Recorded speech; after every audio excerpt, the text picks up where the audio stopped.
தமிழக சட்டப்பேரவை கூட்டத்தொடர் இன்று தொடங்கியது. மறைந்த முன்னாள் குடியரசுத் தலைவர் அப்துல் கலாம், முன்னாள் அமைச்சரும் கடையநல்லூர் தொகுதி எம்எல்ஏவுமான செந்தூர் பாண்டியன் மற்றும் இசையமைப்பாளர் MS விஸ்வநாதன் ஆகியோரின் மறைவுக்கு இரங்கல் தெரிவிக்கப்பட்டு பேரவை ஒத்திவைக்கப்பட்டது.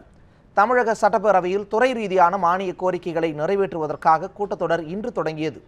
அடுத்த மாதம் 29ஆம் தேதி வரை நடைபெறும் இந்த கூட்டத்தொடரில் மானிய கோரிக்கைகள் மீது விவாதம் நடத்தப்பட்டு நிறைவேற்றப்பட உள்ளதாக தெரிவிக்கப்பட்டுள்ளது. கூட்டத்தொடரின் முதல் நாளான இன்று மறைந்த முன்னாள் குடியரசுத் தலைவர் அப்துல் கலாம், முன்னாள் அமைச்சரும் கடையநல்லூர் தொகுதி எம்எல்ஏவுமான செந்தூர் பாண்டியன் மற்றும் இசையமைப்பாளர் MS விஸ்வநாதன் ஆகியோரின் மறைவுக்கு இரங்கல் தெரிவிக்கப்பட்டு தீர்மானங்கள் நிறைவேற்றப்பட்டன. மானிய கோரிக்கைகள் மீதான விவாதம் நாளை முதல் தொடங்கும் என தெரிவிக்கப்பட்டுள்ளது.